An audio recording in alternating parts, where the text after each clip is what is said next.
امام حسین کی شہادت کے بعد فوج یزید نے رسول اللہ کی بیٹیوں کو قید کر دیا اور امام حسین اور ان کے ساتھیوں کو بے گور و کفن زمین کربلا پہ چھوڑ کے کوفہ و شام کی طرف روانہ ہو گئے۔ تو یوں رسول اللہ کا نواسا زمین کرب و بلا پہ بے گور و کفن پڑا رہا۔ اتنے میں ایک کبوتر آسمان سے اڑتا ہوا جب زمین کربلا سے گزرا تو وہ رسول اللہ کی مہک کو محسوس کرنے لگا اور دیکھا کہ امام حسین علیہ السلام کا جسم زمین کرب و بلا پہ بکھرا ہوا ہے، تو وہ چیختا ہوا آسمان میں پرواز کرتا رہا اور دوسرے پرندوں سے کہنے لگا کہ قیامت آ گئی، بی بی فاطمہ زہرا کے بیٹے کو قتل کر دیا گیا اور رسول اللہ کے خاندان کا خون زمین کرب و بلا پہ بکھرا ہوا ہے۔ تو یوں کبوتر کرب و بلا میں آ کر مقتل گاہ میں پھرنے لگے اور امام حسین علیہ السلام کے غم میں رونے لگے اور امام حسین کے خون کو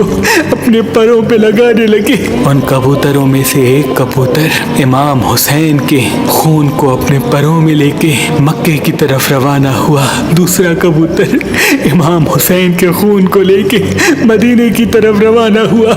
تیسرا کبوتر نجف کی طرف روانہ ہوا۔ تاریخ نے لکھا مدینے سے باہر سیام نام کا ایک یہودی رہتا تھا جس کی بیٹی کو کوڑ کا مرض تھا اور وہ نابینا تھی، اور یہ مرض کسی دوسرے کو نہ لگے اس لیے وہ روز ایک باغ میں اپنی بیٹی کو بند کر کے چلا جاتا تھا اور صبح آ کے اپنی بیٹی سے ملتا تھا۔ بس جیسے ہی اپنی بیٹی کو باغ میں چھوڑ کے واپس جائے اس کی بیٹی ایک درخت کے نیچے آ کے بیٹھ گئی اور اس درخت کے اوپر وہ کبوتر بیٹھا تھا جو امام حسین کا خون لے کے مدینے کی طرف آ رہا تھا۔ بس رات کو اس کبوتر کے پروں سے امام حسین کے خون کی ایک بوند اس نابینا کی ایک آنکھ میں گری، دوسری بوند دوسری آنکھ میں گری اور کچھ بوندیں اس کے چہرے پہ لگی۔ اللہ پاک کے فضل و کرم سے وہ نابینا دیکھنے لگی اور اس کا مرض اللہ نے امام حسین کے صدقے ختم کر دیا۔ بس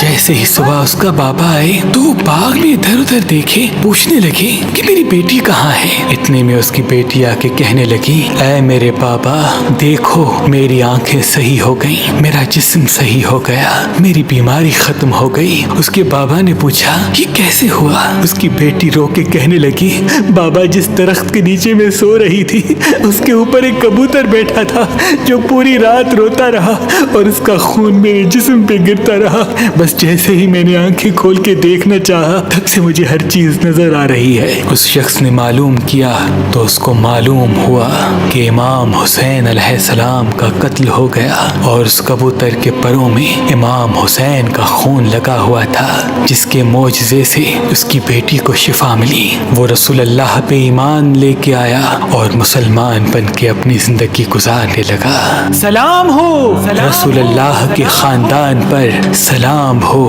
اہل بیت کی عظمت پر، سلام ہو اس ناحق خون پر جو اسلام کی بقا کے لیے زمین کرب و بلا پہ بہتا رہا، کرب و بلا پہ بہتا رہا۔